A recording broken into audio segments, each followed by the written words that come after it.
Actually বন্ধুসকল, আজি এই যোৱা কিছুদিন ধৰি ভাবি আছোঁ যে 3 বছৰ পাৰ কৰিলোঁ ইউটিউবত, মোৰ চেনেল মনিটাইজ নহ'ল। কিমান ভিডিঅ' আপলোড কৰিলোঁ, শ্বৰ্ট আপলোড কৰিলোঁ, ভাইৰেল নহয়। এইবাৰ জানুৱাৰী 20 তাৰিখৰ পিছত মনিটাইজেশ্যনৰ এপ্লাই হ'ব। মই ভাবিছোঁ এইবাৰ এপ্লাই নহ'লে এৰি দিম, ভাবি আছিলোঁ যোৱা ৰাতিলৈকে। কিন্তু আজি গধূলি হঠাৎ এটা ভিডিঅ' চকু পৰিলে, ইউটিউব চাই আছিলোঁ অফ টাইম। ঘৰত কোনো নাছিলে, অফ টাইমত ভিডিঅ' এটা চাই আছিলোঁ। তাত এজন ক্ৰিয়েটাৰক ভিডিঅ' চালোঁ।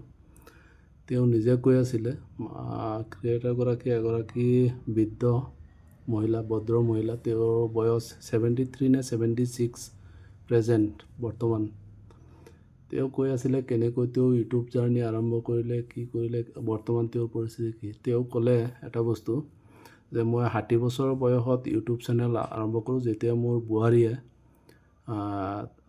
সন্তান জন্ম হোৱাৰ বাবে তেওঁৰ চাকৰিটো এৰি দিলে আৰু বোৱাৰীয়ে ইউটিউব চেনেল খুলিলে। তেতিয়া মই জুমি চাই থাকোঁ, বোৱাৰীয়ে সুধিলে যে আপুনিও খুলিব নেকি।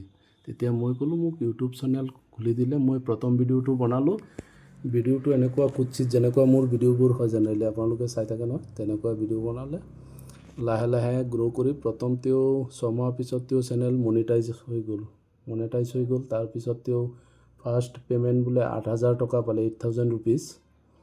আৰু এট প্ৰেজেণ্ট তেওঁ 1 মাহত বোলে 5 লাখলৈকে তেওঁ উপাৰ্জন হয়।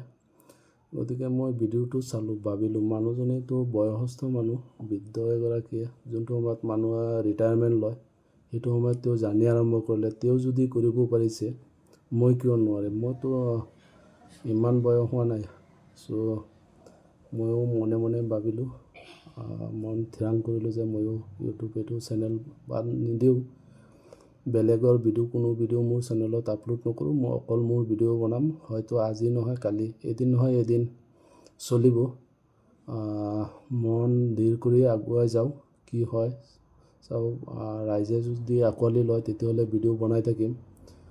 নহ'লে যোনবোৰ মই ব্লগ চেনেল হয়, ব্লগিং চেনেল যদিও, সেইবোৰ দেখুৱামেই। ৰন্ধা বঢ়া ক'ৰবাত গ'লে যিবোৰ গাঁৱত হয় সেইবোৰ দেখুৱাম। ভিলেজাৰ যদিও চেনেলটোৰ নাম। লগতে মোৰ মনৰ ভাৱখিনিও প্ৰকাশ কৰিম, কেতিয়া কি হয়। চেনেল হয়তো ইউটিউবে ল'ব এইবাৰ, মোৰ দৃঢ় বিশ্বাস। কাৰণ মই এবাৰ যিমান আছিলে বাহিৰৰ বস্তু চব আঁতৰালোঁ। হয়তো এটা দুটা আকৌ চেক কৰিম 2 এদিনত, এটা দুটা থাকিলে সেইকেইটাও আঁতৰাম। সময় লাগিব, সময় লৈ আছে, লওক সময়। মোৰ ইণ্টাৰেষ্টিং কাহিনী হ'ল, প্ৰথম মোৰ যোনটো উপাৰ্জন আছিলে তেতিয়া 10 টকা আছিলে। আজিৰ পৰা হয়তো 22-23 বছৰ আগত 10 টকাৰ পৰা জাৰ্ণি আৰম্ভ কৰি বৰ্তমানৰ অৱস্থা। গতিকে মই পৰিয়াল পুহিব পাৰোঁ যেতিয়া 10 টকাৰ পৰা আৰম্ভ কৰিছোঁ। এতিয়া সৰুৰ পৰা আৰম্ভ কৰোঁ, ইউটিউব চাওঁ কি হয়। নিশ্চয় এদিন গ্ৰ' হ'ব, আজি নহ'লেও কালি হ'ব। সময় লাগিছে, কাৰোবাৰ 1 মাহত হৈ যায়, কাৰোবাৰ এদিনত হৈ যায়, কাৰোবাৰ 6 মাহত হৈছে, কাৰোবাৰ 1 বছৰত হৈছে। হয়তো মোৰ 3 বছৰ বা 4 বছৰ যাব, কিন্তু চেনেলটো মনিটাইজ হ'ব। চাওঁ, চেষ্টা কৰি কি হয় পিছৰখিনি ৰাইজে বুজিব।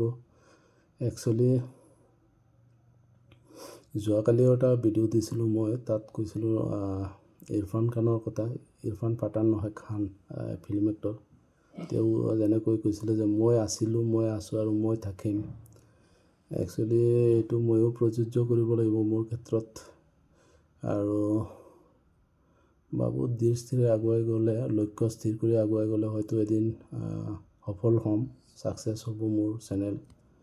যি কি নহওক, আপোনালোকৰ সহায় সহযোগিতা লাগিব, তাৰ বাহিৰে নোৱাৰিম চাগে। গতিকে অলপ সহায় সহযোগ আগবঢ়াওক যাতে মোৰো চেনেল মনিটাইজ হয়। মনিটাইজ হ'লে মই ৰিক্সি ভিডিঅ' বনাম, যোনবোৰ আপোনালোকৰ বহুতে বনাব নিবিচাৰে। এৰেষ্টৰ ভয় থাকে, কিবা কিবি।